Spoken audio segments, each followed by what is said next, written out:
मैं भी पास्टर के साथ अंदर था। मैंने कहा, मैंने कल उससे मुझे फोन करने के लिए कहा था और मैं देखने के लिए आया। मैं बस सारे दिन भर कोई फोन नहीं आया और मैंने सोचा, तो मैं सोचने लगा कि क्या गलत है। कुछ तो सब कुछ बहुत ही शांतिपूर्वक है। और कुछ समय बाद बहन वुड फोन के साथ वहाँ आई। मेरा फोन बंद हो गया था, इसलिए यदि आप में से किसी ने फोन किया था, फोन की घंटी बजी थी, लेकिन इसकी घंटी वहाँ पर नहीं गूंज रही थी क्योंकि वहाँ नीचे स्विच बोर्ड पर समस्या थी। उन्होंने इसे कल रात लगभग 8 बजे ठीक किया या शायद उससे थोड़ा पहले, और फोन अब इसमें से फोन आ रहे हैं। हम आज सुबह सभा में उपस्थित होकर खुश हैं। मुझे बहुत ही ज्यादा सर्दी हो गई, जो आमतौर पर घर वापस आने पर मुझे होती है। अपनी कमर तक बर्फ में यहाँ वहाँ घूमे और रात को सोए।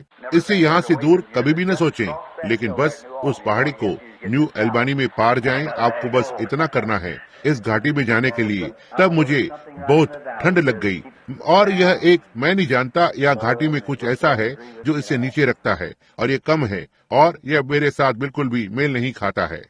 अब हम कलीसिया में आकर खुश हैं, जैसा कि मैंने कहा है, और हमारे प्रिय अच्छे पास्टर को सुनना, जिन्होंने हमारे लिए उसके निवेदन के शब्दों को रखा और प्रभु यीशु को। और इसे सुनकर बहुत से बीमार और जरूरतमंद लोग हैं। यह सुनकर दुख हुआ और कैसे शैतान हर किसी को बीमार करने के लिए हिंसात्मक हो रहा है। और एक छोटी महिला अपनी बहन के लिए वहाँ खड़ी हो गई और मैं जानता हूँ कि बहन सॉयर वहाँ उसके साथ थी। डॉक्टर ने अब उसे मरने के लिए घर भेज दिया है और वो अब भी विश्वास करती है कि वो चंगी हो जाएगी। और वो गंभीर है, उसकी हालत बहुत ही गंभीर है। मेरी सास भी उसी तरह से अब 70 वर्ष की हो गई है। वो बहुत बुरी अवस्था में है और निश्चित रूप से देश भर में बहुत सारी बीमारियां हैं। और फिर देश भर में वहाँ एक पवित्र आत्मा है, देखो, जो हमारी बीमारी को चंगा करता है, यदि हम केवल उससे अनुग्रह को पा सके। और अब क्योंकि मेरा गला खराब हुआ है, खराब नहीं है लेकिन ये नम है, और मैं प्रचार करने की कोशिश नहीं करूंगा, लेकिन केवल वचन से थोड़ी देर के लिए आपसे बात करूंगा और उसके बाद बीमारों के लिए प्रार्थना करेंगे, जिसे करने का मैंने वादा दिया है। लेकिन ऐसा करने से ठीक पहले मैं कुछ और सभाओं की घोषणा करूंगा। मेरी सभाओं में मेरा थोड़ा एक प्रकार से विरोध हुआ था। विरोध नहीं, बस थोड़ी सी गलतफहमी। और बहुत सी बार मेरे पास मेरी सभा के लिए अभिव्यक्त करने का जरिया नहीं होता है, जैसे कार्य क्षेत्र पर अन्य भाइयों के पास होता है, जैसे रेडियो और टेलीविजन और पत्रिकाएं और इत्यादि। और ऐसा करने में, क्योंकि कोई कहेगा भाई ब्रैनम को यहाँ होना है। अब इस सप्ताह के लिए 3 स्थानों पर मेरा विज्ञापन किया जा रहा है। बस आज ही 3 अलग अलग स्थानों पर किया गया है। एक वहाँ केंटकी में, 2 कैलिफोर्निया में, जिसके बारे में मैं जानता हूँ, और इसके विषय में आप कुछ नहीं कर सकते क्योंकि मुझे कोई अन्य आधिकारिक अभिव्यक्त करने का जरिया प्राप्त नहीं हुआ है। इसलिए यह इसे एक प्रकार से कठिन बना देता है। और हाँ, यदि यहाँ मेडिसन विले केंटकी के आसपास से कोई होगा, मेरे लिए पिछले हफ्ते वहाँ होने की घोषणा की गई थी और मुझे इसके बारे में कुछ नहीं पता था। और मैं घर आया और उन्होंने इसकी घोषणा की थी, और जिस भाई ने ऐसा किया उसका नाम एपली था, या मैं सोचता हूँ कि यही उसका नाम था। पूरे अच्छे विश्वास के साथ उसने ऐसा किया। उसने मुझे फोन किया और पूछा कि क्या हम बस एक आशीष होने के लिए वहाँ जा सकते हैं और उसके लोगों से आशीष को पाने के लिए। और उसने फोन किया। मैंने उससे कहा कि आप भाई मूर से पूछें। खैर, फिर मुझे जाना था। मैंने उससे बताया कि मुझे उसी दिन निकलना था। खैर, भाई मूर किसी को भी बताने से चूक गए, और कब, या मुझे बताएं या मेरी पत्नी को बताएं। सो मैं वहाँ इडाहो में था और अभी अभी वापस आया हूँ और सभा चल रही थी। और तो मैंने देखा उस दौरान ये लुइजियाना में यहाँ पर चलने वाली चीजों के लिए व्यवस्था नहीं कर सकते हैं, इसलिए मैंने तब प्रबंध को खुद ही हाथों में ले लिया, जिससे कि सभाओं के लिए मेरे खुद के प्रबंध को करूं। जब तक मेरी सभाएं, मैं बस एक तरह से, मैं नहीं जानता, मैं सोचता हूँ कि किसी बात का अंगीकार करना प्राण के लिए अच्छा होता है। क्या आप ऐसा नहीं सोचते? मैं बस इन चीजों के विषय में बहुत अधिक धीमा रहा हूँ, और बस किसी को भी कहीं भी जाने देना, बस बेतरतीब ढंग से उसे जाने देना, और मुझे पता चला ये भुगतान नहीं करता है। बहुत लंबे समय के बाद आप रखते, इसके लिए आपके पास कुछ व्यवस्था होनी चाहिए। और अब मैं प्रबंध को करने की कोशिश कर रहा हूँ, और मैं श्रीमती अर्नोल्ड को मिलूंगा। मैं लुइसविले में यहाँ एक मनुष्य है जो बहुत ही भला रहा है, जब मैं यहाँ सभाओं को ले रहा था, और उसका नाम भाई बरगम है, और वो 1 या 2 रात की सभा को चाहता था। मैं उनके छोटे बालक टेडी को देखने जा रहा हूँ। मेरा मानना है टेडी अर्नोल्ड। इसी सप्ताह में किसी समय पर जाऊंगा, और फिर आने वाले शनिवार और रविवार को यदि मैं जा सकता हूँ, प्रभु ने चाहा तो मैं मेडिसन मेले में होना चाहता हूँ। उनके पास वहाँ पर 25-30 सेवक थे। वे सारे वहाँ बैठे हुए किसी के लिए वहाँ आए। एक सेवक तो 600-700 मील से था। खैर, वहाँ कोई नहीं था, इसलिए वहाँ नहीं था, और मेरी अपनी कोई गलती नहीं थी। लेकिन सिर्फ गलतफहमी होने से या उसे फोन करने को अनदेखा करने से। और मैं अगले सप्ताह के अंत में वहाँ पर रहने की कोशिश करूँगा, प्रभु ने चाहा तो। फिर 5 से लेकर 6 तारीख तक मैं ब्रुकलिन, न्यूयॉर्क में रहूंगा, और वहाँ से बाद में 14, 15 और 16 को पाकर्सबर्ग, वेस्ट वर्जीनिया में रहूंगा। बस कल रात और आज सुबह ही उन 2 व्यवस्थाओं को किया गया। अब शार्लोट, दक्षिण कैरोलिना अब मेरी सूची में है, लेकिन मैं नहीं जानता उसके बाद आगे छुट्टियां आती हैं। फिर हम पश्चिम की ओर जाएंगे। वहाँ पर एक बड़े सभागार में सभा को रखने जा रहे हैं। अब ये छोटी छोटी सभाएं हैं, जैसे कि उच्च विद्यालय और इसी तरह के स्थानों में है। पश्चिम तट पर वहाँ एक सभा होने जा रही है। ये उन 2 शहरों में होगी, ऑकलैंड और सैन फ्रांसिस्को, जो दोनों शहर ने मिलकर सभा को रखा है। और फिर फिनिक्स प्रतिनिधि मंडल, क्योंकि भाई रॉबर्ट्स इस वर्ष वहाँ नहीं जा सकते हैं। मैं एक प्रकार से फिनिक्स में उनके स्थान को लूंगा। पूरे मैरिकोपा क्षेत्र की सभा में यह एक मिलकर प्रयास किया गया है। और मेरे लिए प्रार्थना करना, क्योंकि मुझे इसकी आवश्यकता है। और मैं समझता हूँ कि हर समय विश्वास खुद को स्थापित करता है। शैतान हर एक बंदूक को नरक में ठीक इसकी ओर घुमाता है। इस तरह से आप देखते हैं, इसलिए यह इसे बहुत कठिन बना देता है। तो आज सुबह बीमारों के लिए प्रार्थना करना है। मैं परमेश्वर के अनंत वचन में से कुछ पढ़ना चाहता हूँ, और वचनों से बस कुछ ही समय के लिए बोलना चाहता हूँ, और उसके बाद बीमारों के लिए प्रार्थना करेंगे। ओह, मुझे उसके विषय में बात करना कितना अच्छा लगता है। क्या आपको पसंद नहीं? मुझे बस उसके बारे में बात करना पसंद है।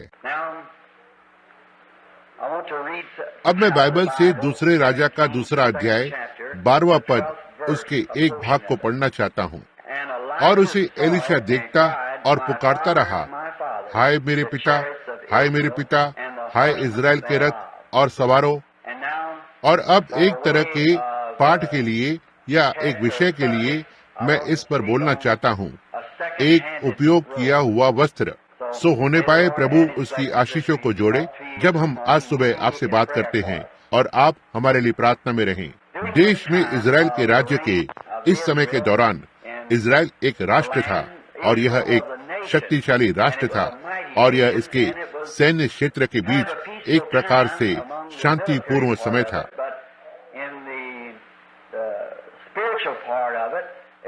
लेकिन इसके उस आत्मिक क्षेत्र में यह एक प्रकार से एक नकल करने का समय था। और यदि हम पुराने नियम में पीछे मुड़कर देखें, तो हम हमेशा ही इसके उदाहरण को पा सकते हैं जो आज हो रहा है। हमेशा बाइबल में जो बातें अभी हैं, वे शुरुआत में जो थी उसका प्रतिरूप है। अब उत्पत्ति की किताब हर एक चीज को उत्पन्न करती है जो आज संसार में है। संसार में ऐसा कुछ भी नहीं है जिसका उत्पत्ति में आरंभ नहीं हुआ, क्योंकि यह शुरुआत है।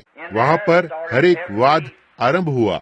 उत्पत्ति में हर एक चीज का आरंभ हुआ जिसकी शुरुआत हुई थी, और सच्ची कलीसिया उत्पत्ति में आरंभ हुई, और झूठा विश्वासी उत्पत्ति में आरंभ हुआ, और अपक्षपात उत्पत्ति में आरंभ हुआ।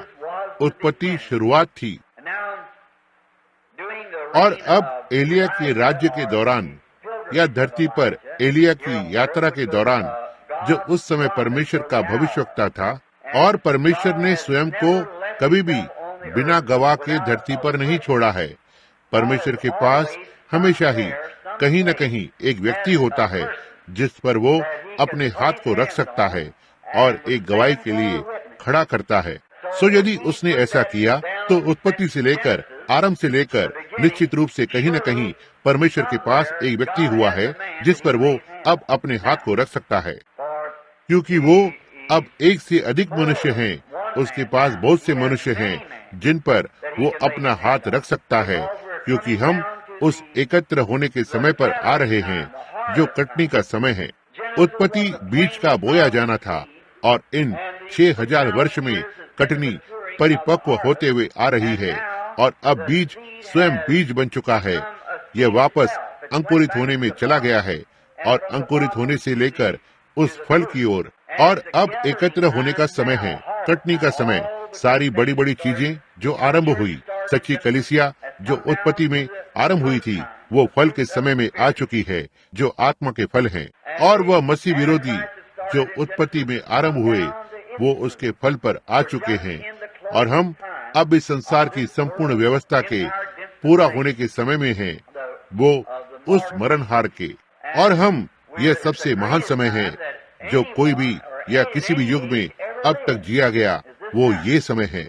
यह एक हिलावट का समय है। यह पापियों के लिए दुखदायी समय है, लेकिन मसीह लोगों के लिए यह एक अद्भुत समय है, क्योंकि हम जानते हैं कि हम जाने के लिए तैयारी कर रहे हैं या घर जाने और प्रभु से मिलने के लिए अंतिम छोटे प्रयास को एकत्र कर रहे हैं। अब आज लोग, जब आप अपने आसपास देखते हैं और देखते हैं कि राष्ट्र के सामने बड़ी मुसीबत और संकट है, जहां कुछ रात पहले मैं किसी से बात कर रहा था, इनमें से एक आगामी खतरे पर निगाह रखने वाला प्रतिनिधि था जो नजर रखता है, और उन्होंने कहा, भाई ब्रैनम, हमें तो अभी अभी सरकार से निर्देश मिला था, लोगों को कभी भी अब और फर्श पर खिड़की से दूर रहने की सलाह न दें।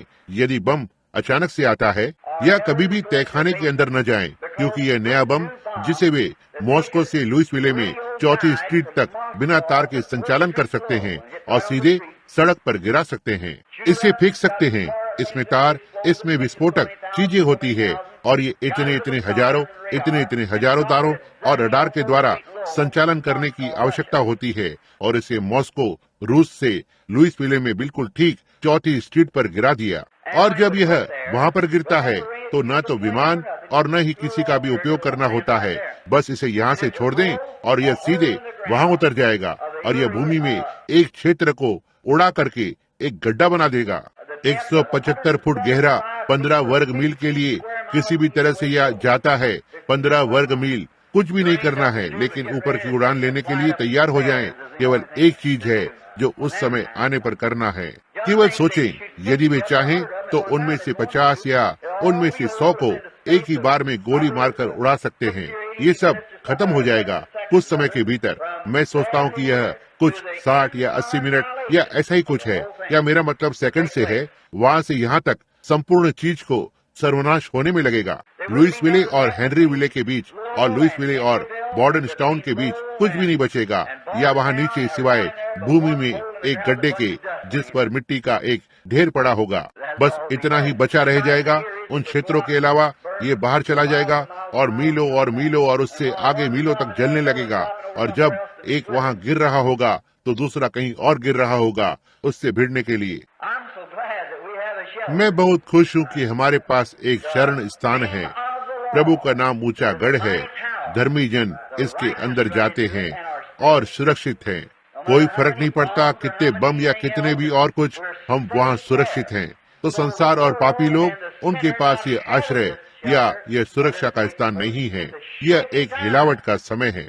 मेरा विश्वास है, यदि मैं एक मसीही नहीं होता था तो मैं पागल हो जाता, यह सोचकर कि किसी भी समय क्या हो सकता है, और छोटे बच्चों से भरे घर और हर एक चीज के साथ मैं नहीं समझ पाता कि क्या करना है।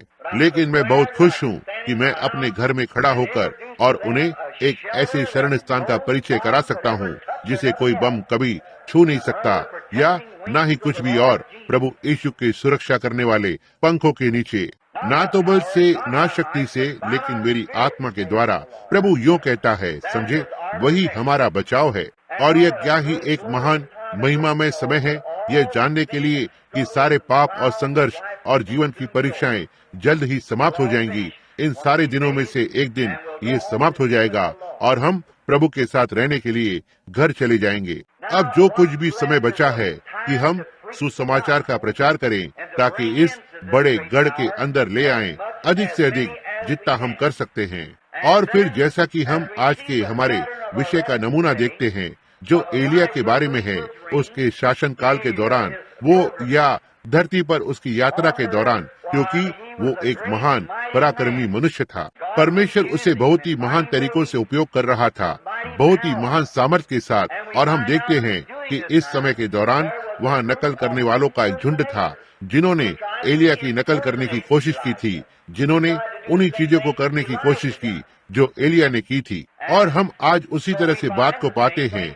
मसीहत की नकल करने वाले, वे लोग जो मसीही की तरह अभिनय करने की कोशिश करते हैं, वे जो खुद को मसीह बनाने की कोशिश करते हैं। आप ऐसा नहीं कर सकते। परमेश्वर को ही ऐसा करना है। केवल वही एक है जो ये कर सकता है। सो उन्होंने एक विद्यालय बनाया और उसका नाम रखा भविष्यवक्ताओं का विद्यालय। और वे सारे भविष्यवक्ताओं के विद्यालय में गए और उन्होंने उन्हें शिक्षा दी। और मैं वहाँ उन सभी प्रचारकों की कल्पना कर सकता हूँ। वे उसी प्रकार के वस्त्र को पहने हुए हैं जिसे एलिया ने पहना था। मैं कल्पना कर सकता हूँ कि वो उसकी आवाज की नकल करने की कोशिश कर रहे थे, जिस तरह से वो बोला और जिस तरह से उसने खुद को प्रदर्शित किया। हर एक जन उसी तरह करने की कोशिश कर रहे थे, क्योंकि एलिया एक महान व्यक्ति था जिसका परमेश्वर ने उपयोग किया। और आज हम उसी चीज को पाते हैं।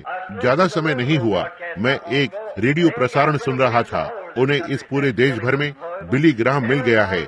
जब से बिली लुइसविले में था, हर एक जन उसी बात की नकल करने की कोशिश कर रहा है। लगभग उसी तरह से अपने बालों में कंघी करते हैं और वैसे ही कपड़े पहनते हैं और उसी तरह की आवाज निकालते हैं और इत्यादि। लेकिन आप ऐसा नहीं कर सकते। आपको बस वही होना है जो आप हैं, और परमेश्वर ने आपको जो होने के लिए बनाया है। यह सही बात है। और सो हम पाते हैं कि किस तरह से है। हो सकता है उन दिनों में भी ऐसी ही बात हुई थी।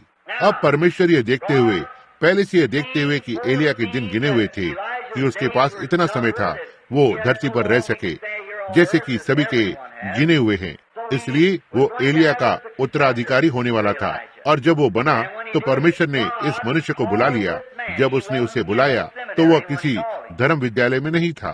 वो खेत में एक बैल के जुए के साथ हल को जोत रहा था, सेवा को कर रहा था, या अपने माता पिता की देखभाल कर रहा था।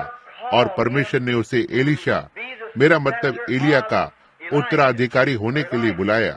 शायद विद्यालय में जाने वाले कई लोगों ने सोचा था कि उन्हें यकीन है कि वे उसके उत्तराधिकारी होने जा रहे हैं। वे उसका वस्त्र पहनने जा रहे थे। और जैसे ही उसने काम को उसके साथ पूरा किया था। लेकिन परमेश्वर बुलाता है, परमेश्वर चुनाव को करता है, परमेश्वर चुनने के काम को करता है, परमेश्वर क्रम में स्थापित करता है।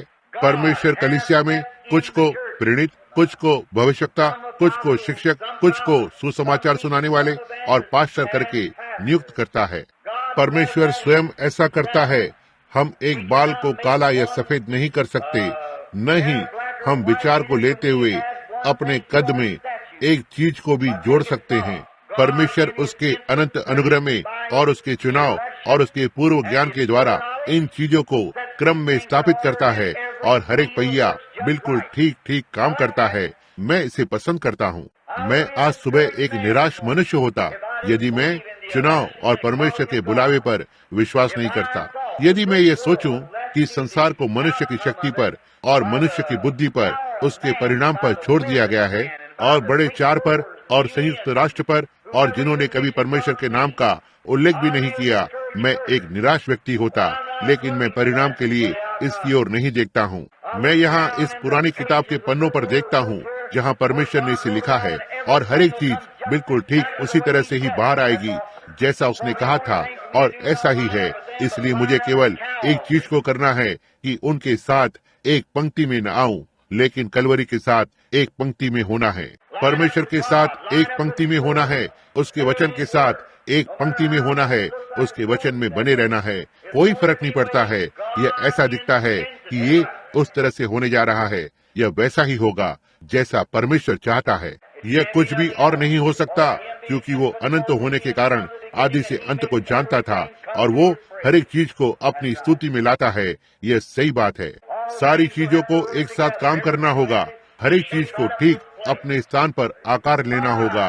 ओह, क्या यह एक मसीही में साहस को नहीं लाता है? कुछ भी गलत नहीं हो सकता। आखिरकार यह हमारी लड़ाई नहीं है, यह उसकी लड़ाई है। यह हमारी बुद्धिमत्ता नहीं है, यह उसकी बुद्धिमत्ता है। हमें केवल एक ही काम करना था, वो है कि हमें वहाँ हमारे विश्वास और भरोसे को रखना था और शांत रहकर और परमेश्वर की महिमा को देखें। देखो कि यह किस तरह से अपने स्थान पर घूमता है और हर एक पहिया घूमता है। यह यहाँ से वहाँ तक बिखरा हुआ हो सकता है, लेकिन जब परमेश्वर वचन बोलता है तो यह उसके सही स्थान पर चला जाएगा। वो आदि से अंत को जानता था। वो जानता था कि वो चुनने जा रहा है। वो जानता था कि इससे पहले जगत का निर्माण हो, एलिशा एलिया की जगह को लेगा। हर एक चीज को बस बिल्कुल सही काम को करना है। और हम अपने प्रियजनों और इत्यादि के बारे में चिंतित हैं। क्या वे कभी अंदर आएंगे? उनके नाम यदि वे मेमने के जीवन की किताब में जगत की नींव डालने से पहले लिखे गए थे, वे ठीक वहाँ काम करेंगे। यही केवल वो चीज है जो वो कर सकता है। हम गवाही देते हैं और प्रकाश को चमकाते हैं। परमेश्वर ऐसा करता है, उस एक को उनके पास लाता है। अब एलिया पर ध्यान देना। जब उसने अपना वस्त्र उस पर फेंका और इसे उस पर परखा। दूसरे शब्दों में, एलिया वो भविष्यवक्ता जिसके कंधों पर परमेश्वर का वस्त्र था, उसने नीचे आकर उसे उस किसान एलिशा के पास यह देखने के लिए रख दिया कि क्या यह उस पर ठीक या फिट बैठता है। और इसे काट कूट करने में, उस वस्त्र में फिट होने में लगभग 10 वर्ष लग गए। आप जानते हैं, परमेश्वर आमतौर पर हमें दुकान में रखता है और हमें काटता छाटता है। अब उसने एलिशा पर फिट होने के लिए अपने वस्त्र को काट कूट नहीं किया। उसने एलिशा को वस्त्र में फिट होने का आदेश दिया, और यही है जो वो आज करता है। वो हमें वस्त्र में फिट करने के लिए काट कूट करता है, न कि हमें फिट करने के लिए वस्त्र को। कभी कभी हम वस्त्र को हमें फिट होने के लिए बनाना चाहते हैं, लेकिन हम ऐसा नहीं कर सकते। आपको अपने आप को उस वस्त्र के लिए काट कूट होने या देना होगा। ये परमेश्वर का वस्त्र है और उसने इसे सिद्ध बनाया है, और हमें करना है, उसे हमें उस क्षेत्र के अंदर लाना होगा ताकि हमें वो वस्त्र फिट बैठ जाए। इसलिए हम अपने आप में सिद्ध नहीं हो सकते। हम जानते हैं कि हम नहीं हो सकते। हमारे लिए ऐसा होने का कोई तरीका नहीं है, और फिर भी उसने हमें होने के लिए कहा। इसलिए लेकिन जो उसने किया, उसने हमारे लिए एक प्रायश्चित्त को किया, प्रभु यीशु मसीह और उसकी धार्मिकता। यही है जहाँ से सिद्धता आती है, अपनी खुद की पवित्रता को अनदेखा करते हुए जो हमारे पास नहीं है, और हमारे अपने विचार जो नहीं होने चाहिए, लेकिन हम पूरी तरह से प्रभु यीशु के समाप्त किए गए कार्य पर विश्राम करते हैं। परमेश्वर ने उसे धरती पर भेजा और हम उसी में विश्राम करते हैं। ध्यान दें, इन सारे वर्षों में जहाँ तक हम जानते हैं, उसके ऊपर केवल एक ही वस्त्र का बपतिस्मा हुआ था। लेकिन उन वर्षों के दौरान परमेश्वर ने मनुष्य के चरित्र को एक ऐसे स्थान पर ढाला था जहाँ उसके बुलाए जाने के बाद कि वो वस्त्र के अंदर फिट बैठ जाए और प्रभु का सेवक बने। और उसके बाद जब एलिया वहाँ से होकर निकला और इसे उस पर फेंक दिया, और वे गिलगाल की ओर चल दिए, और वे बहुत से स्थानों पर गए, भविष्यवक्ताओं के विद्यालय पर से जो उनके मार्ग पर था, आगे यात्रा कर रहे थे। और अंत में एलिया कोशिश कर रहा था एलिशा वापस चला जाए। क्या आपने इसे ध्यान दिया? कोशिश कर रहा था कि वो वापस चला जाए। कहा, मैं अन्यथा हो सकता है कि सड़क तुम्हारे लिए थोड़ा सा अधिक अनुचित हो पुत्र। हो सकता है कि ये तुम्हारे लिए चलने के लिए थोड़ा सकड़ा हो। आप जानते हो, जहाँ एलिया था ये सीधा सीधा था, और जहाँ कहीं भी परमेश्वर का सच्चा सेवक सुसमाचार का प्रचार करता है, वो एक सीधा शुद्ध सुसमाचार है जहाँ इसका प्रचार किया जाता है। क्यों? एक दिन वो भविष्यवक्ताओं के विद्यालय में उनसे भेंट करने गया, और उन्होंने उसे वहाँ से जाने के लिए कहा। उन्होंने कहा, यह हमारे लिए यहाँ बहुत ही सीधा सीधा है। आज हमें जिस चीज की आवश्यकता है वो है कुछ और सीधा सीधा सुसमाचार का प्रचार करना, जो गेहूं को भूसी से अलग कर देगा या सही को गलत से अलग कर देगा। जो सही है उसे सही बनाता है, और जो गलत है उसे गलत। वे सारे लोग उनके अनुभव के साथ, और वे सारे जो वे थे, उन्हें बाहर भेजा कि कुछ तो खाने को ले आए, और उनमें से एक जंगली दाख ले आया, और कुछ जंगली लौकी को एकत्र किया, और कुछ मृत्यु को उनके कलीसिया संबंधी बर्तन में पकाया। और पहली बात जो आप जानते हैं, वे चिल्ला उठे, बर्तन में मृत्यु है। लेकिन एलिया जो दुगने भाग के साथ था, जानता था कि क्या करना है, तो उसने बर्तन में मुट्ठी भर आटा डाला, कहा अब आगे बढ़ो और इसे खाओ। दूसरे शब्दों में वे आज का एक नमूना है। मुझे लगता है कि हमारे पास बहुत सारे Methodist, Baptist, Presbyterian, Lutheran, Pentecostal और हर एक जन और भी है। सारे एक साथ मिश्रित लोग हैं और वो एक दूसरे के साथ लड़ रहे हैं। और हमें पूरी चीज को बाहर निकालने और इसे खत्म करने की आवश्यकता नहीं है। हमें एक और मुट्ठी भर आटा चाहिए। उसी कलीसिया को बनाए रखें। वो आटा वहाँ के विद्यालय के घर का था, जो आटा भेंट के रूप में वहाँ पर लोग लाए थे, और कटनी की पहली उपज जो किसी विशेष चक्की से कूटा गया था, जिससे अनाज का एक एक दाना एक समान आटे को बनाता है। और फिर जब यह आटा एक सा होने का कारण ये एक मसीह का नमूना था।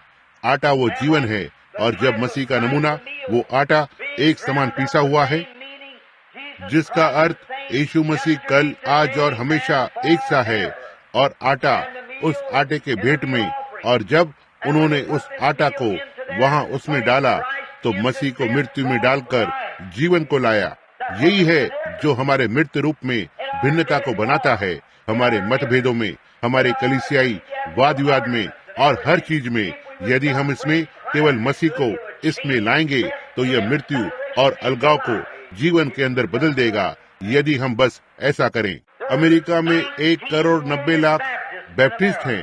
अमेरिका में 1,30,00,000 मेथोडिस्ट हैं। अमेरिका में 1,10,00,000 लूथरन हैं, और अमेरिका में 1 करोड़ प्रेस्बिटेरियन हैं। और केवल परमेश्वर ही जानता है कि कितने कैथोलिक जो किसी भी संप्रदाय से बढ़कर हैं। लेकिन इस सब में हमें किसकी आवश्यकता है? मुट्ठी भर आटे की।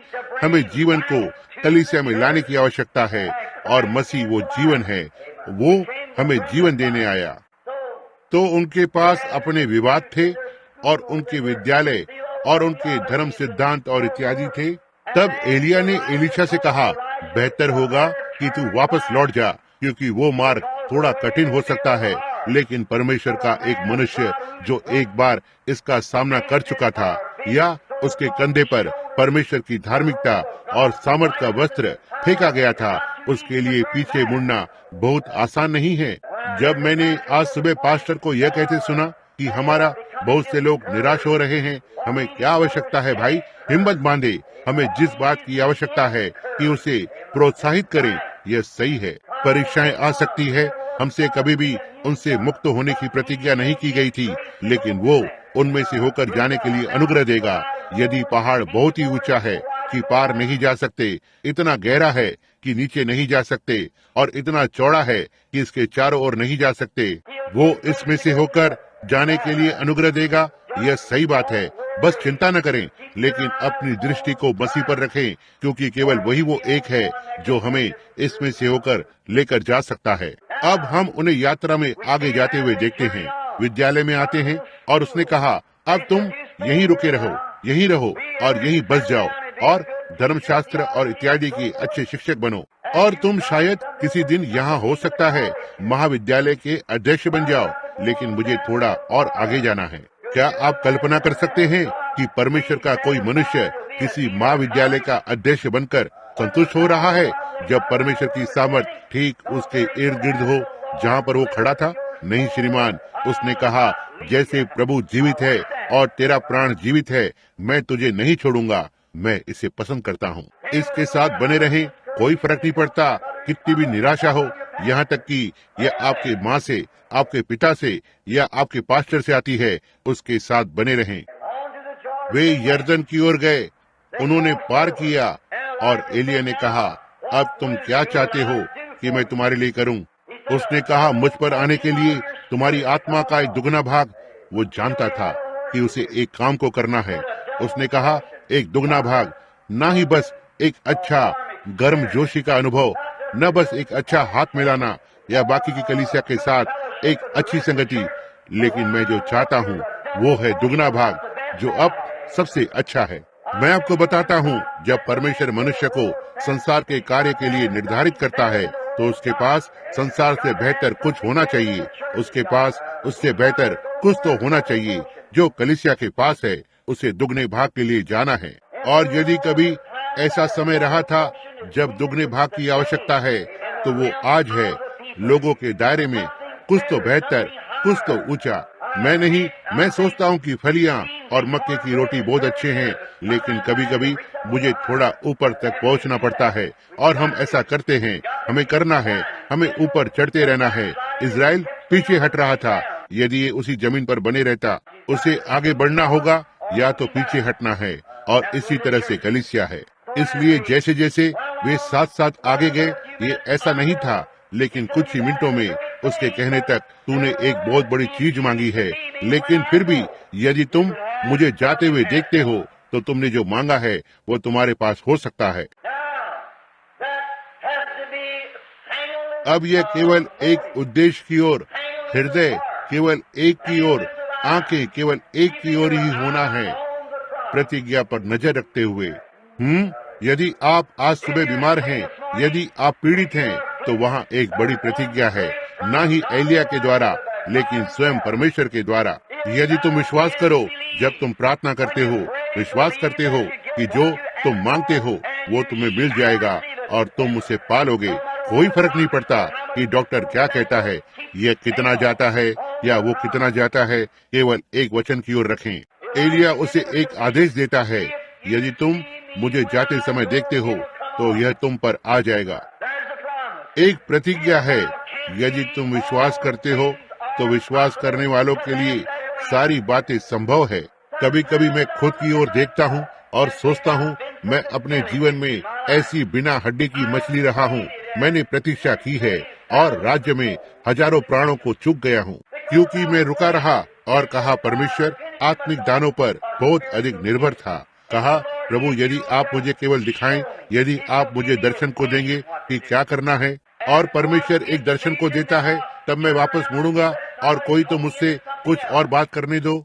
और ओह, मैं कभी उस स्थान पर अब तक नहीं आया जब तक जैसा मैं इस समय पर कि मैं महसूस करता हूँ कि ये एक विश्वास है कि हमें अवश्य ही वहाँ कदम को रखना चाहिए, क्योंकि यह एक प्रतिज्ञा है। और जो काम उसने किए हैं और जो चंगाइयाँ उसने की हैं और जो अद्भुत कार्य उसने किए हैं, यहाँ तक कि नीचे आकर और उसकी तस्वीर को हमारे बगल में ही लिया गया है और इत्यादि, जिसे जगत के आरंभ के बाद से कभी नहीं जाना गया, और फिर बिना हड्डी की मछली की तरह पास खड़े होते हैं। यह मुझे यहाँ तक अपने आप में निराश होने को लगाता है।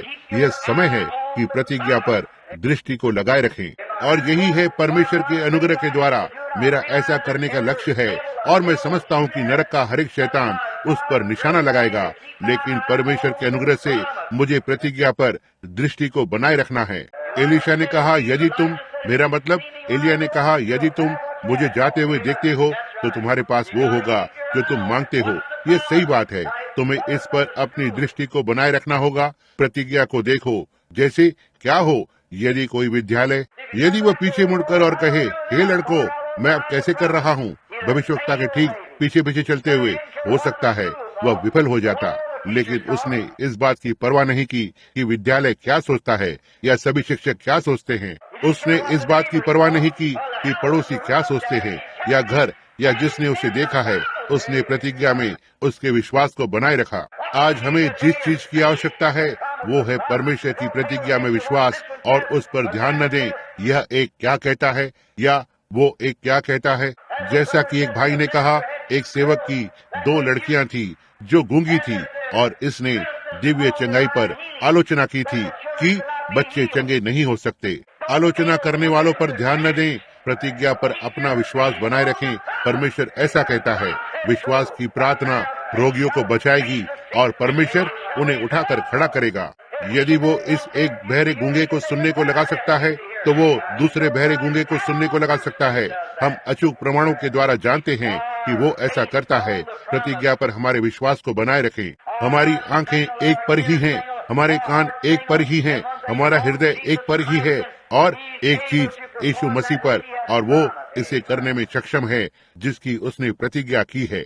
ओह, जब हम इसके बारे में सोचते हैं तो यह पूरे दृश्य को बदल देता है।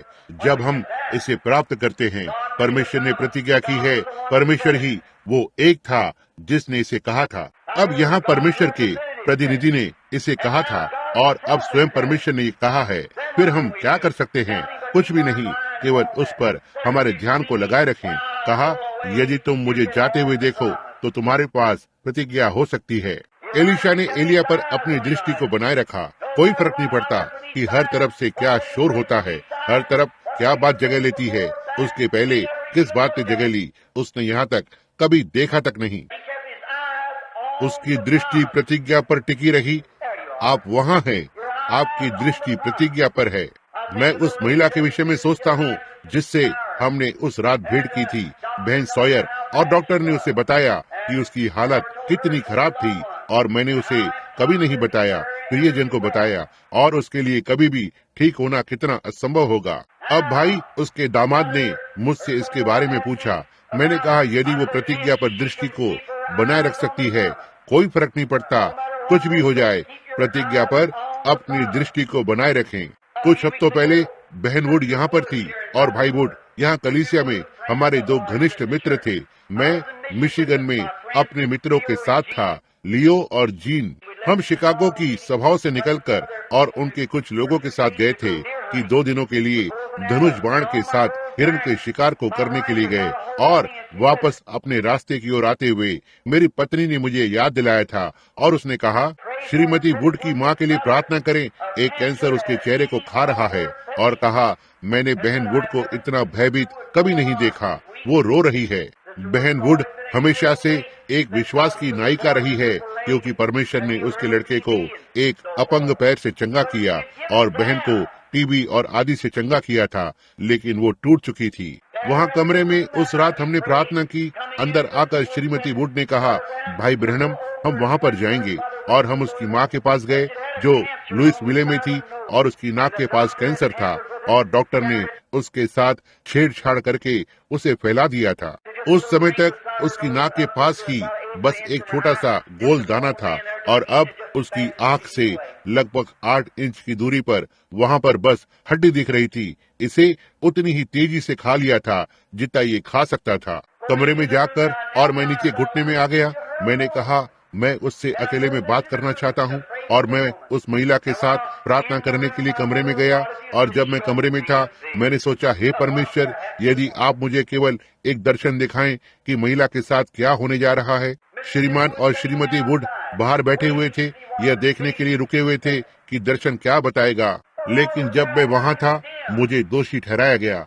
एक दर्शन की प्रतीक्षा करने से मुझे दोषी ठहराया गया। ऐसा दिखाई दिया कि जैसे कुछ तो वापस संदर्भ में कहा गया, तुम्हें बताया नहीं गया था, जबकि प्रतिज्ञा को पहले ही कहा जा चुका है, तो तुम्हें एक दर्शन की क्या जरूरत है। इसलिए मैंने घुटने टेक कर और प्रार्थना की, और प्रार्थना करते समय कुछ तो तब भीतर लंगर हुआ था, प्रतिज्ञा का विश्वास। वापस बाहर आया, और श्रीमती वुड, जब मैंने उसे इसके बारे में बताया तो उसने कहा, क्या आपने कुछ देखा भाई ब्रैनम? मैंने कहा, मैंने कुछ भी ठीक से नहीं देखा, लेकिन मैंने कुछ तो महसूस किया जिसने मुझे बताया कि उसकी प्रतिज्ञा सच है और वो इसे करने जा रहा है, और मैं विश्वास करता हूँ कि वो इसे करने जा रहा है।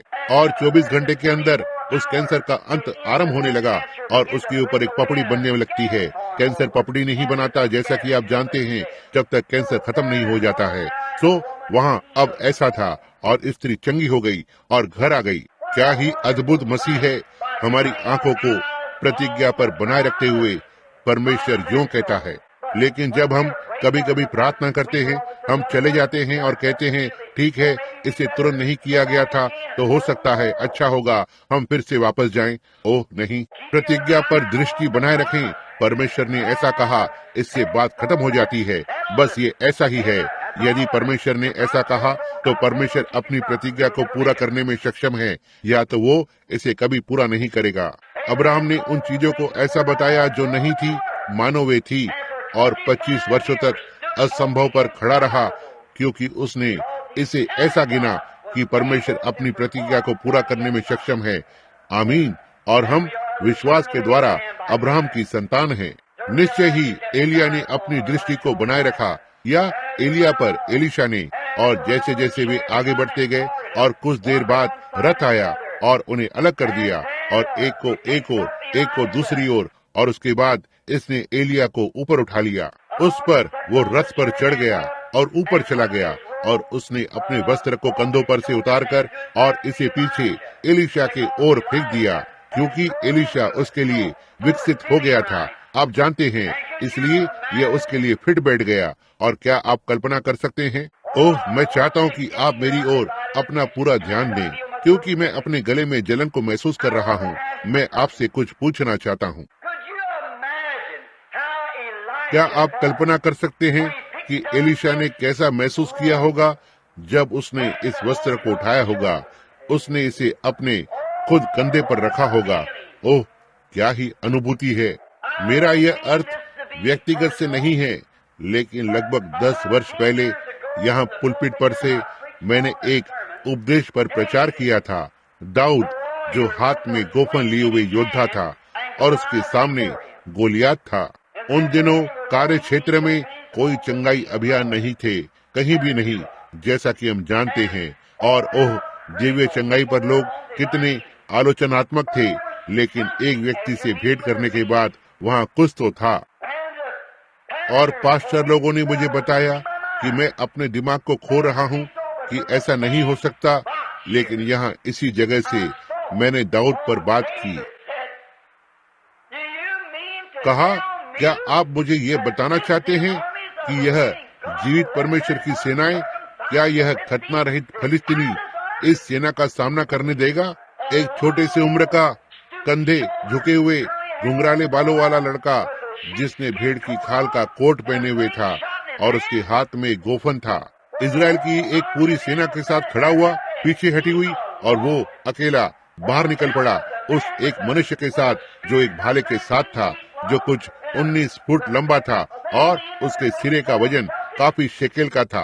हो सकता है कि यह 20 पाउंड स्टील का हो, नुकीला 19 फुट का भाला, उसकी उंगलियां 14 इंच लंबी हों, और दाऊद का वजन शायद 90 पाउंड का था, और वो खड़ा हुआ ऊपर और नीचे उछल रहा था, छोटे से मुर्गे की तरह, और कह रहा था, तुम्हारे मुझे कहने का मतलब ये है, ओ प्रभु, कि तुम उस खतना रहित फलिस्तीनी को जाने दोगे?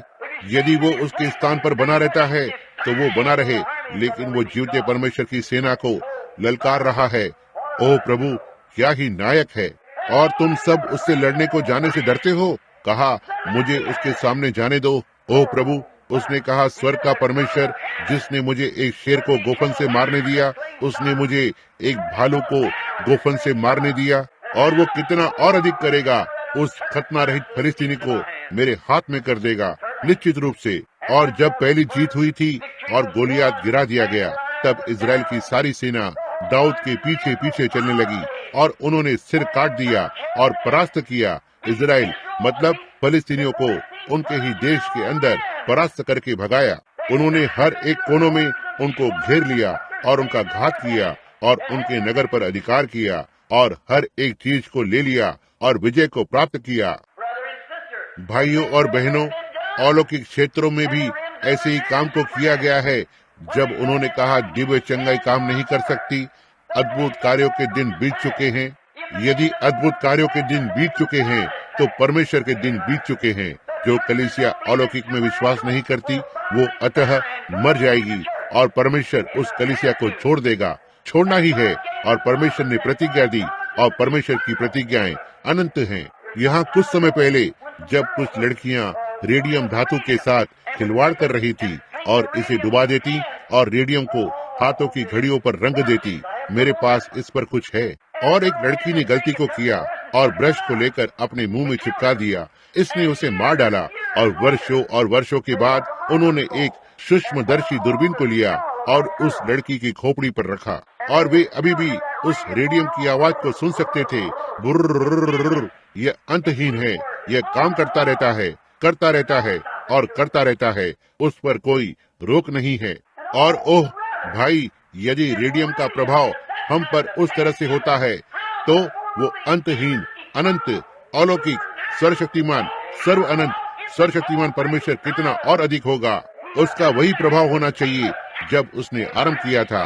उसे इसे पूरी तरह से इसमें से करना है। या तो वो सर्वशक्तिमान परमेश्वर नहीं है, वह अभी भी किसी ऐसे व्यक्ति के लिए रुका हुआ है जिसके पास एक दृढ़ विश्वास है, जो बाहर निकलकर और शत्रु को उसके वचन के आधार पर चुनौती देगा और कहेगा ये ऐसा है। और अब क्या हुआ? जैसे ही महान चंगाई का अभियान आरंभ हुआ, फिर हजारों सैनिक परमेश्वर के लोग जो ओरल रॉबर्ट्स, टॉमी हिक्स जैसे छोटे कलीसियाओं में वहां पड़े हुए थे और बहुत से दूसरे कार्य क्षेत्र पर उत्कृष्ट पुरुषों ने अपनी तलवार को बाहर खींचा और वे निकल पड़े। यह तलवार जो आगे और पीछे, ऊपर और नीचे और अंदर और बाहर हर कहीं काटती है, एक विचारों को परखने वाली है, यहाँ तक हड्डी हड्डी को भी। जब उन्होंने देखा कि यह किया जा सकता है तो उन्होंने अपनी बाइबल, अपनी तलवार को बाहर खींचा और बाहर निकल पड़े और हमने शत्रु को परमेश्वर के अनुग्रह के द्वारा परास्त किया है। इतना तक कि सारे संसार में एक चंगाई की बेदारी हो गई थी, इसे किया जा सकता है। छोटे छोटे पास्टर जिनके पास 2 दर 4 कलीसियाएं और इत्यादि थी, वहां आग लग गई और उन्होंने दर्शन देखा, तलवार को हिलाया और आगे निकल पड़े और शत्रु को ललकारा। आप कैसे जानते हैं कि वहाँ है? वहाँ महान पुरुष हैं, कांग्रेसी उपशाह, इंग्लैंड के किंग जॉर्ज और बहुत से महान पुरुष जो बीमार और पीड़ित पड़े हुए थे, सर्वशक्तिमान परमेश्वर की सामर्थ के द्वारा चंगे हुए थे। इसलिए वे अभी इस बारे में कुछ नहीं कह सकते हैं, इसे किया जा चुका है निश्चित रूप से। वो तब एलिया चला गया। बाद में उसकी पूरी हृदय की इच्छा थी कि उस प्रतिज्ञा को पाऊं। वो प्रतिज्ञा को चाहता था, यह उसका उद्देश्य था, उसका सब यही था, यह उसका जीवन था, यही सब कुछ उसका इरादा था। सब कुछ, हर एक चीज उस प्रतिज्ञा को पाने पर टिकी रही। मुझे दृढ़ विश्वास है कि भरोसा करने के लिए कि हम इस बात के विषय में ईमानदार नहीं हैं जिसके बारे में हम बात कर रहे हैं। यदि आज सुबह आपका पूरा उद्देश्य इस पर विश्राम करता है, मेरी चंगाई के लिए परमेश्वर को स्तुति देना, मैं परमेश्वर की सामर्थ्य के द्वारा चंगा होने के लिए दृढ़ निश्चित हूँ। मैं एक मसीह जीवन जीने के लिए दृढ़ निश्चित हूँ। मैंने परमेश्वर के साथ शांति में चलने के लिए दृढ़ निश्चय किया है। मैं इसे करने के लिए दृढ़ निश्चित हूँ। मैं परवाह नहीं करता कि माँ क्या कहती है, कलीसिया क्या कहती है, पास्टर क्या कहता है, कोई और क्या कहता है, दुनिया क्या कहती है। मैं दृढ़ निश्चित हूँ। यही है, मेरा हृदय एक ही बात पर स्थिर है। आप तब कहीं तो पहुँचने जा रहे हैं। फिर जब एलीशा ने देखा कि उसे पाने के लिए दृढ़ निश्चित कर लिया है, एलिया ने देखा कि एलीशा दृढ़ निश्चित था, उसने उसे प्रतिज्ञा दी। अब प्रतिज्ञा ये थी, यदि तुम मुझे जाते समय मुझे देख सकते हो, यदि तुम मुझे देख सकते हो जब मैं छोड़कर जा रहा हूँ। अब यह एलीशा पर छोड़ दिया गया है। वो प्रतिज्ञा को सुनना चाहता था, इसलिए उसे प्रतिज्ञा मिली थी। अब वहाँ इसमें एक यदि है, यदि तुम मुझे जाते हुए देख सकते हो। अब यदि आप आज सुबह बीमार हैं और आप चंगा होना चाहते हैं, तो मैं आपको साबित कर सकता हूँ कि मसीह ने आपको प्रतिज्ञा दी है। प्रतिज्ञा आपकी है। यदि तुम विश्वास कर सकते हो, यदि तुम विश्वास कर सकते हो, परास्त नहीं होना।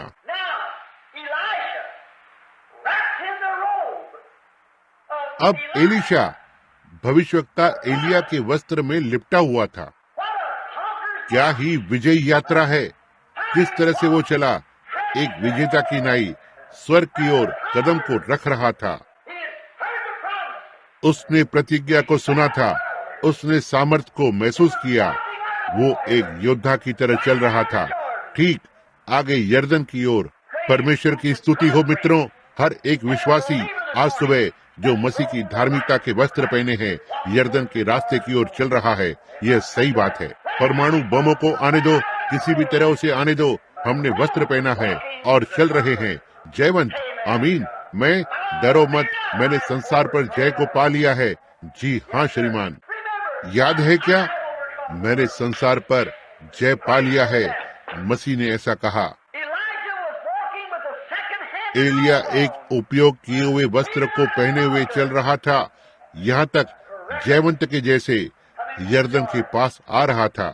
भाई, मुझे आपके संबंध में इसे कहने दें, आप किसी और के वस्त्र को मत पहनना जिसे सारे कीड़ों ने संदेह के साथ खा लिया हो, जहां इन सारे पराजय और अंधविश्वासों और उतार चढ़ावों ने इसमें छेद कर दिया हो और वे हर कहीं छेद में से होकर बाहर आ रहे हों, आप जयवंत मसीह के वस्त्र को पहन लें। अपनी कलीसिया पर भरोसा मत करना, जिसने कभी पवित्र आत्मा के बपतिस्मे के द्वारा उद्धार की शिक्षा दी थी, जिन्होंने कभी दिव्य चंगाई की शिक्षा दी थी और अब इसे अस्वीकार करते हैं। सारे संदेह के कीड़े और बाकी की हर एक चीज खा जाते हैं। उसके वस्त्र को पहन लो जिसने कभी भी युद्ध को नहीं हारा, क्योंकि आप यरदन जाने के मार्ग पर हो। आमीन। अब उसने एक उपयोग किए हुए वस्त्र को पहना था, यही सच है। और बहुत से लोगों ने आज सुबह उपयोग किए हुए वस्त्र को पहन रखा है, लेकिन जब वो यरदन के पास आया तो उसने जान लिया कि केवल वस्त्र से काम नहीं चलेगा। यह सही बात है। और कलीसिया, मेथोडिस्ट, बैप्टिस्ट, पेंटिकॉस्टल, प्रेस्बिटेरियन, हमारे पास विद्यालय है। जो प्रभु, हमारे पास बाइबल के सारे उपयुक्त नीति शास्त्र हैं। हमारे पास सभी बुने हुए वस्त्र ठीक हैं। वे प्रतिज्ञाएं, हमारे पास ये सब है। हमने वहां जाकर बपतिस्मा लिया है और हम वही प्रेरित हैं। हमारे पास प्रेरितों का विश्वास है। हम दिव्य चंगाई में विश्वास करते हैं। हम परमेश्वर में विश्वास करते हैं। हम परमेश्वर की सामर्थ्यों में विश्वास करते हैं। हमने बाइबल में जिस प्रकार बाइबल कहती है बपतिस्मा लिया है। हमने पवित्र आत्मा को पाया है। हमने अन्य जुबान में बोला है। हम यह सब करते हैं। लेकिन भाई, यदि आपको केवल इसी चीज की आवश्यकता है तो आप अपनी कमी को भी पा लेंगे जब आप यरदन के पास आएंगे। आपको हो सकता है सिखाया गया हो, आप हो सकता है होशियार हो, आपके पास डीडी धर्म ज्ञान के विद्वान की उपाधि हो सकती है। आपके पास PhD एक तर्क शास्त्र के विद्या के विद्वान की उपाधि हो सकती है। आपके पास LLD लैटिन के विद्वान की उपाधि हो सकती है। आपके पास हर तरह की उपाधियां हो सकती है। आप पर मेथोडिस्ट कलीसिया का वस्त्र हो सकता है। आप पर पेंटिकॉस्टल कलीसिया का वस्त्र हो सकता है। हो सकता है कि आप पर एसेंबलियों का या वननेस या ट्रिनिटेरियन वस्त्र हो या जो कुछ भी ये है। आरंभ से ही यह केवल एक उपयोग किया हुआ वस्त्र है। यह सही है या किसी मनुष्य के बनाए मत सिद्धांत का विचार किया गया और इसी तरह से आदि आदि का। और यहाँ तक यदि आप एक मसीह रहे हो और कलीसिया मसीह रही है और सही ढंग से वस्त्र पहने हो, लेकिन जब एलीशा खड़ा हुआ सबकी दृष्टि उस पर थी। नबियों और आलोचकों से भरे एक पूरे नदी के किनारे यह देखते हुए कि वो क्या करेगा। और यहाँ वो एलिया का वस्त्र पहने हुए चलकर आता है। ओह प्रभु, हालेलुया। वो अन्यथा स्कूल में पढ़ा है, वो शिक्षित है, उसने समर्पित किया, वो विश्वास करता है, उसमें कुछ भी गलत नहीं है। वो यरदन की ओर आ रहा है। दुनिया की दृष्टि उस पर है।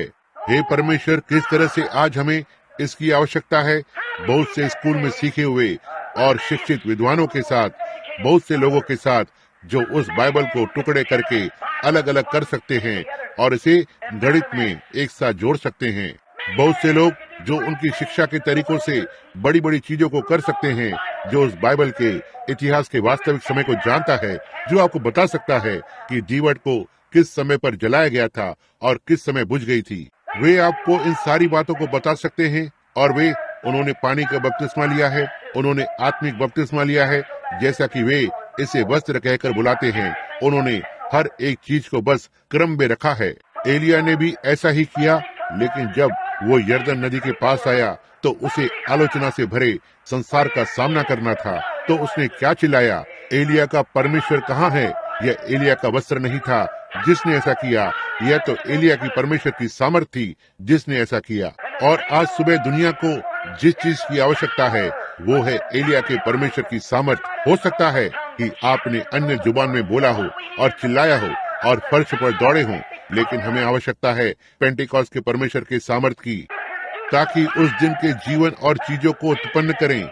प्रेरितों की सामर्थ में एक उपयोग किया हुआ वस्त्र अच्छी बात है, लेकिन उसे अपने हृदय में परमेश्वर से एक ताजी पुकार की आवश्यकता थी। उसे परमेश्वर से ताजे अभिषेक की आवश्यकता थी। जब वो नदी की ओर आया तो वो उपयोग किए हुए वस्त्र को पहने हुए था, लेकिन उसे अद्भुत कार्यों को करने के लिए परमेश्वर से एक बिल्कुल नई या प्रत्यक्ष रूप से पुकार की और परमेश्वर से प्रत्यक्ष रूप से सामर्थ की आवश्यकता थी। और मेरे भाई, आप परमेश्वर से कुछ भी मांगने से ना डरें। आपको अवश्य ही परमेश्वर से याचना करना है। या परमेश्वर से मांगना है किसी भी चीज के लिए जिसकी उसने प्रतिज्ञा की है, क्योंकि यदि मैं एक ऐसे परमेश्वर का परिचय दे रहा हूँ जो सर्वशक्तिमान और सर्व सामर्थी है, और यदि मैं परमेश्वर का एक सेवक हूँ तो अवश्य ही परमेश्वर के कामों को करूँगा, और यदि मैं परमेश्वर के कामों को करता हूँ तो इन बातों को पूरा करने के लिए मुझे अवश्य ही परमेश्वर से मांग करना चाहिए, क्योंकि वो मुझसे असंभव को उत्पन्न करने की मांग कर रहा है। मुझे उससे पूछना है, मुझे उसे पुकारना है और वहाँ खड़े होकर कहना है, परमेश्वर आपने इसकी प्रतिज्ञा की है, वैसे ही आपको करना है। हर एक व्यक्ति को तुम सामर्थ को पाओगे। प्रेरितों के काम 1:8 पवित्र आत्मा के तुम पर आने के बाद, पवित्र आत्मा के तुम पर आने के बाद, एक मसीह के नाई वस्त्र पहनने के बाद, आपका विश्वास मसीह में स्थापित होने के बाद, उसके बाद तुम सामर्थ को पाओगे। आप वहाँ पर हैं। जी हाँ। और भाइयों बहनों, आप में से हर एक जन आज सुबह बीमारों के लिए प्रार्थना करने से पहले मैं ये बोल सकता हूँ, होने पाए मैं इसे कहूँ, परमेश्वर की सहायता से आप मेरे लिए प्रार्थना करें। 10 वर्ष पहले जब मैं दाऊद और गोलियात पर प्रचार करते हुए इस मंच पर खड़ा हुआ था, अब ये एक गोलियात नहीं है जिसने मुझे रुकावट डाली है, परमेश्वर ने उसे मेरे सामने मार डाला। लेकिन जिस चीज ने मुझे रुकावट डाली है वो है विश्वास की कमी, किसी चीज की कमी जिसे मैं जानता था जो आसपास ही है। और आज सुबह फिर से इस छोटे से टैबरनेकल के सामने मैं चिल्लाता हूँ, वो परमेश्वर कहाँ है जिसने इस प्रतिज्ञा को दिया था? वो परमेश्वर कहाँ है जिसने उस और मुझसे इसके साथ भेंट की? आगे आए परमेश्वर और मुझे हिम्मत दीजिए, मुझे शक्ति दीजिए, मुझे एक दृढ़ मन दीजिए, भले ही चाहे कुछ भी आए या जाए, चाहे ये अंधेरा दिखाई देता हो या चाहे ये ऐसा दिखता हो, जो कुछ भी दिखता हो, आगे बढ़ता जाऊं। प्रतिज्ञा सत्य है। और भाइयों बहनों, इन दिनों में से एक दिन यहाँ आज सुबह आप पापी मित्रों के लिए और आप लोगों के लिए जो मसीहत का अभिनय करने की कोशिश करते हैं, आप कलीसिया से संबंधित हो सकते हैं। यह अच्छी बात है, मुझे इसके विरोध में कुछ भी नहीं कहना है। आपकी अच्छी विद्वता पूर्व शिक्षा के विरुद्ध या आपके धर्म शास्त्र शिक्षा के विरुद्ध कुछ भी नहीं कहना है। मेरे पास इसके विरोध में कुछ भी नहीं है। लेकिन ओह, परमेश्वर कहाँ है? आखिरकार यह एलिया नहीं था, यह एलिया नहीं था जिसने उस नदी को खोला था, ये उसका वस्त्र नहीं था। एलीशा ने उसे अपने कंधे पर से लिया, उसने उसे उसी तरह से लपेटा जैसे एलिया ने किया था। लेकिन जब उसने उसे हिलाने की कोशिश की तो वहाँ कोई सामर्थ्य नहीं थी। तब वो पुकार उठा, जानते हुए कि परमेश्वर कहीं तो है। वो परमेश्वर कहाँ है? कहाँ है वो? तब भविष्यवक्ता को अवश्य ही कुछ तो प्रेरणा मिली होगी, क्योंकि उसने उस वस्त्र को हिलाया और जल पर मारा और वो इस तरफ से उस तरफ खुल गई। और उस दिन के याजक गणों के सामने, उस दिन की निंदा करने वालों के सामने वो यर्दन के पार चल कर गया, ठीक जैसे एलिया ने उसके सामने किया। हमें शिक्षाओं की आवश्यकता नहीं है, हमारे पास ये है, लेकिन हमें एलिया के परमेश्वर की आवश्यकता है। हमें वापस हमारी कलीसिया में एलिया के परमेश्वर की सामर्थ की आवश्यकता है, इसे वहाँ थामे रखने की सामर्थ और परमेश्वर के वचन को सही कहना, ध्यान दिए बिना। और हम यहाँ हर कोई आज सुबह मनुष्य जाति की नाई हम हमारे यर्दन के मार्ग पर हैं। और जब वो यर्दन के पास आया, इसमें से किसी एक सुबह या इसमें से किसी एक रात को आप वहाँ पर पहुँचेंगे। जब वो यर्दन के पास पहुंचा तो वो जयवंत की नाई चल रहा था, लेकिन जब वो यर्दन पर आया तो यह फर्क था। उसने एक उपयोग किया हुआ वस्त्र पहन रखा था जिसे किसी और मनुष्य ने पहना था, लेकिन वो एक अच्छा वस्त्र था और वो जानता था कि वो मनुष्य क्या था जिसने वस्त्र को पहना था। भाइयों बहनों, इन सुबह में से एक सुबह मुझे वहाँ यर्दन के पास आना है। सोच रहा था आज दोपहर हम भाई और बहन राइट के पास जा रहे हैं, उन्हें मत भूलना, यह उनकी 25वीं विवाह की वर्षगांठ है। मैं सोचता हूँ कलीसिया उनके साथ एक रात्रि का भोजन करेंगे। उस दिन मैं सोच रहा था 50 वर्ष और मैं उन दोनों को देखता हूँ, अच्छी उम्र हो गई है और पीड़ा से ग्रस्त। मैंने सोचा हाँ, मैं 47 वर्ष का हूँ। मेरे जन्म लेने से 3 वर्ष पहले ही उनका विवाह हुआ था। 47, मैं यर्दन की ओर बढ़ रहा हूँ। मुझे वहाँ पर आना है, मुझे वहाँ पर पहुँचना है। मैं वहाँ पहुँचने वाला हूँ। यह हो सकता है सड़क पर दुर्घटना में हो सकता है मैं हवा से नीचे गिरूं, एक विमान में से। मुझे हो सकता है कहीं गोली मार दी जाए, कहीं तो शैतान की गोली से, और मर जाऊं। मैं नहीं जानता कि मैं कैसे जा रहा हूँ, लेकिन एक बात को मैं जानता हूँ, मैं जा रहा हूँ और मैं यरदन की ओर चलकर जा रहा हूँ।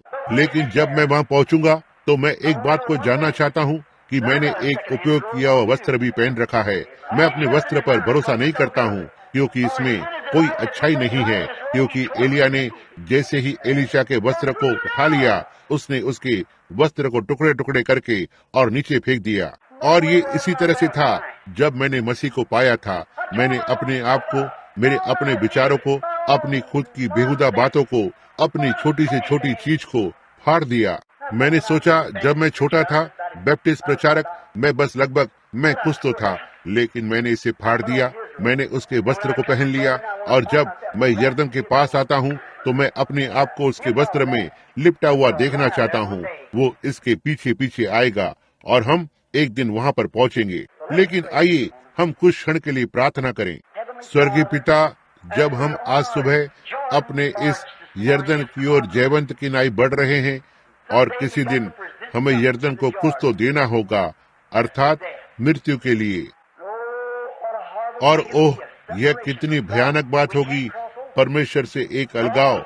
हम उस ओर पार नहीं कर सकते हैं, नहीं। लेकिन एलिया जब वहां पहुंचा तो वो एलीशा के वस्त्र को पहने हुए था, एलिया के वस्त्र। और जब उसने वस्त्र को ले लिया, एलिया के, वो मनुष्य जो आपकी दृष्टि में सही रीति से प्रसन्न करने वाला था, और आपने उसे ग्रहण किया था और अपने साथ स्वर्ग में ऊपर उठा लिया था। और एलीशा उसके वस्त्र को पहने हुए था, सो उसने यरदन को, मृत्यु को, एलिया के वस्त्र को समक्ष रखा और इसे स्वीकार किया गया था, और यरदन खुल गई और वो चलकर पार हो गया। प्रिय परमेश्वर, किसी दिन हमें वहाँ पर होना होगा। हम अपने अच्छे कार्यों को समक्ष नहीं रख सकते, हमारे पास कुछ नहीं है, हम संसार में कुछ भी समक्ष नहीं रख सकते। मुझे यहाँ तक कुछ भी इच्छा नहीं है कि समक्ष रखने की कोशिश करूं, लेकिन मुझे पूरी तरह से यीशु की योग्यता पर भरोसा है। आपने उसे स्वीकार किया और उसे मरे हुए में से जिलाया, और उसे परमेश्वर की उपस्थिति में लाया गया और हमेशा के लिए बना रहेगा। और परमेश्वर, मैं आपके समक्ष इसे रखना चाहता हूँ कि मैं उस पर विश्वास करता हूँ और मैं उससे प्रेम करता हूँ, और उसके अनुग्रह के द्वारा उसने हमें उसके अपने वस्त्र पहनाए हैं। और मैं प्रार्थना करता हूँ पिता कि अब आप युद्ध के दिनों में हमारी सहायता करेंगे, और जहाँ परमेश्वर के लोग अवश्य ही परमेश्वर के कार्य को करें। मैं प्रार्थना करता हूँ कि आप हमें मसीह के वस्त्र, पवित्र आत्मा की सामर्थ को लेने देंगे और उस परमेश्वर के लिए पुकारें जो उसमें वास करता था। इसे प्रदान करें, हम मसीह के नाम में इसे मांगते हैं। और जब हमने अपने सिरों को झुकाया है, मैं बस सोच रहा हूँ, यहाँ आज सुबह यदि कोई एक व्यक्ति है जो इस वस्त्र के पहने बिना यरदन की ओर जाने की कोशिश कर रहा है, यदि कोई ऐसा व्यक्ति है जिसने आप पर यीशु मसीह का वस्त्र नहीं डाला है, और यद्यपि इसे एक बार परमेश्वर के पुत्र के द्वारा पहना गया था, मैं सोचता हूँ यदि आज सुबह आपके पास वो नहीं है, यदि आप परमेश्वर की ओर हाथ उठाकर और कहें, प्रिय परमेश्वर, इस घड़ी मैं अब इसे स्वीकार करना चाहता हूँ। परमेश्वर आपको आशीष दे। महिला, क्या कोई और अपने हाथ को ऊपर उठाएगा? परमेश्वर आपको आशीष दे। पुत्र, कोई और है, बस अपने हाथ को ऊपर उठाएगा। परमेश्वर आपको आशीष दे। छोटे लड़के, परमेश्वर आपको आशीष दे। जवान पुरुष, कोई और है जो उसके हाथ को उठाएगा? परमेश्वर आपको आशीष दे। वहाँ पीछे महोदय, बस ऐसा कहें, परमेश्वर की सहायता से आज सुबह मैं अपनी खुद की धार्मिकता को छोड़ना चाहता हूँ, मेरे खुद के इरादे और मेरे सुख विलास और बड़े समय के विचार और पाप जिसमें मैंने जिया है। और मैं चाहता हूँ कि आज सुबह मसीह अपने वस्त्र को मुझ पर डाले कि मैं उसके वस्त्र का उपयोग करूँ। मैं जानता हूँ कि यह एक सिद्ध है। परमेश्वर आपको आशीष दे। पुत्र, कोई और कहेगा? और मैं बस उठाऊंगा। आप अपने हाथ को उठाकर कहें, मैं अब अपने जीवन में पवित्र आत्मा को स्वीकार करना चाहता हूँ। मैं उसकी धार्मिकता के वस्त्र को पहनना चाहता हूँ। जब मैं उस दिन वहाँ पर जाऊंगा तो मैं खुद को सामने रखकर नहीं, और ऐसा नहीं कहूंगा, खैर अब आप जानते हैं कि मैंने किसी के लिए कुछ तो कोयला लाया था, मैंने ऐसा किया, ये अच्छा है, ये बहुत अच्छी बात है, लेकिन यह आपके जीने के लिए किसी को तो मरना था, और केवल उसके कार्य के द्वारा ही आपको बचाया जा सकता है। क्या आप अपने हाथ को ऊपर उठाएंगे? कहें, मसीह, मैं अब खुद के मार्ग को छोड़ता हूँ, मैं आपके मार्ग को स्वीकार करता हूँ। मैं चाहता हूँ कि आप मुझ पर दया करें। जब मैं मार्ग के अंत में आऊँ तो ठीक है। परमेश्वर आपको आशीष दे महिला, परमेश्वर आपको आशीष दे। तो ठीक है, अब हम प्रार्थना करने जा रहे हैं। अब धर्मी स्वर्गीय पिता कुछ 7, 8, 10 हाथ ऊपर की ओर गए हैं। मैं उनकी स्थिति को नहीं जानता, आप उनके बारे में सब जानते हैं, मैं नहीं जानता, लेकिन आज वे आवश्यकता में हैं और वे महसूस करते हैं कि वे आवश्यकता में हैं और वे आने की इच्छा रखते हैं और सहायता को स्वीकार करने की इच्छा को रखते हैं। यह देखते हुए वो बड़ी घड़ी जो अब नजदीक है, वे परमाणु बम, वो बड़ी बड़ी चीजें जो हमारे लिए रुकी हुई हैं, और मैं प्रार्थना करता हूँ स्वर्गीय पिता कि आप इन लोगों को आशीष देंगे और आज आपका हाथ उन पर रखें और उनके सब अधर्म और संदेह को दूर कीजिए और होने पाए वे खुद की धार्मिकता के पुराने कीट खाए हुए वस्त्र को फेंक दें, जहाँ नष्ट करने वाले कीड़े और झिंगुर हैं और अंधविश्वास के कीड़े और कलीसिया के लोग उनमें से होकर छेद कर दिया है और वे ये अब और नहीं टिकेगा। होने पाए कि वे बस इसे फेंक दें और वहाँ पर जाकर और प्रभु यीशु के वस्त्र को ले लें। कहें, मैं उस पर भरोसा करता हूँ, मैं अपने आप को अपनी धार्मिकता में नहीं लपेटूं, नहीं खुद के विचारों में, लेकिन इस घड़ी से लेकर मैं आप पर भरोसा करूं। प्रदान करें कि वे इसे ग्रहण करें पिता, क्योंकि हम इसे मसीह के नाम में मांगते हैं। आमीन।